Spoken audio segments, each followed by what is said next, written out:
Great. So thank you for that. And again, I want to thank the panelists for joining us.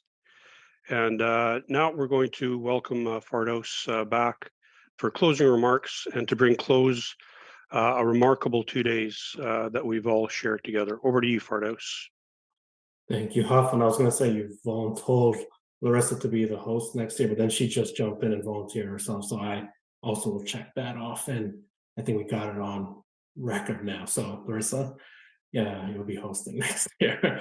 But I did want to start off by saying, what a powerful 2 days this has been. And I do want to thank each and every one of you for carving out the time in your busy schedules for this important conversation. As I mentioned in our opening, it is critically important when looking at the mental health needs of our Canadian Armed Forces veterans and former members of the RCMP community that the families who love and support these individuals are considered in their own right. Their journey is unique.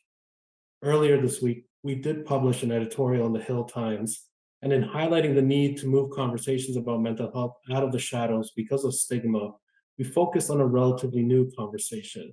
What about the family? Stigma is a significant barrier to recovery, and talking openly is an important first step in creating pathways for those impacted to seek and find the help they need. I think about what we heard from Kathleen in her presentation.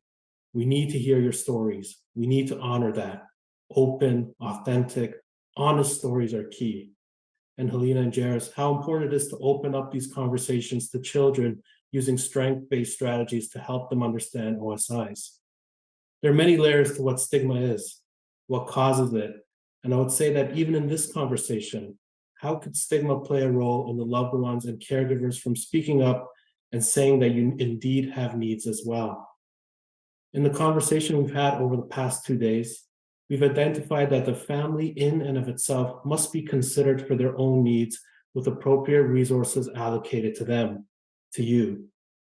As I pause to reflect on what has transpired as this summit has unfolded, I'm truly awed and I'm deeply grateful. Awed by the power of these conversations and grateful to each of you who has joined and been part of them. Together we are stronger, and together we can bring about meaningful change. I want to take a few moments to recognize our team members who've contributed so much to this event. As you have been introduced to both Larissa and Polly in the opening remarks, you understand that they are an important part of how this came together. How important is something I do wish to acknowledge. They put countless hours into the vision, into identifying the right conversations, and finding the right presenters and guest speakers. This first summit, and highly successful one at that, can be attributed directly to the passion they bring to their work each day at the Atlas Institute. And of course, to our lived expertise lead for Veterans Huff, for acting as our MC for this conversation. In addition, many others behind the scenes have supported, and I worry about not missing someone if I begin naming names. To those who have all worked and supported the team through the past several months to bring this important conversation to life, please know you are so very appreciated. To our many presenters, starting with Guy and Kathleen, thank you so much for sharing your experiences. We know that these first-person stories not only provide hope for others, but hearing them can often be a catalyst to begin their own healing journeys. The power of stories cannot be overlooked. To each of our presenters, Heidi, Maud, and Candace from yesterday, and Deb, Helena, and Jairus from today, thank you all for bringing your expertise to share with this very interested audience of over 400 people throughout the past 2 days. Understanding and knowledge are the fuel that hope needs.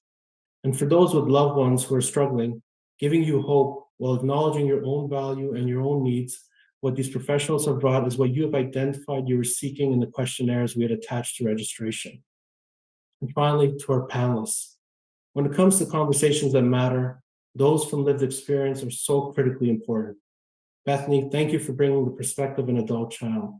Tim, as a spouse, Lorraine, as a sibling, these are such powerful perspectives, and your voices need to be heard so that we as a community responsible for providing support and resources are appropriately guided. Jason and Diane, we can't thank you enough for bringing the veteran experience to us as well, both RCMP and CAF. Jason, I appreciate the opportunity in social media to educate so many and how you brought your family into it.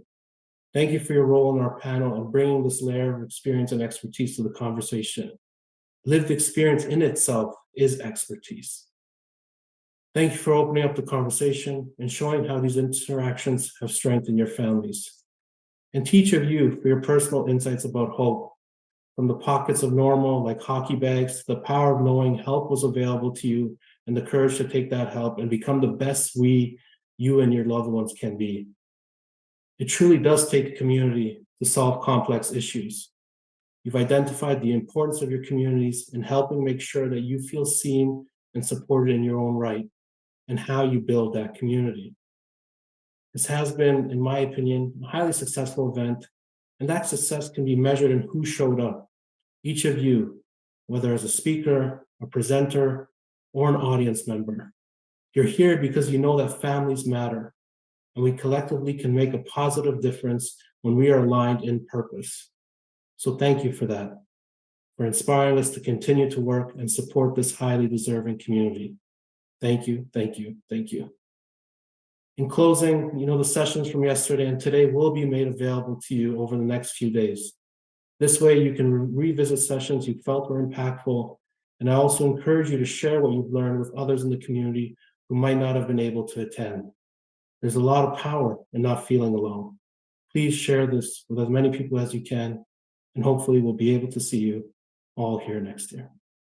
Thank you.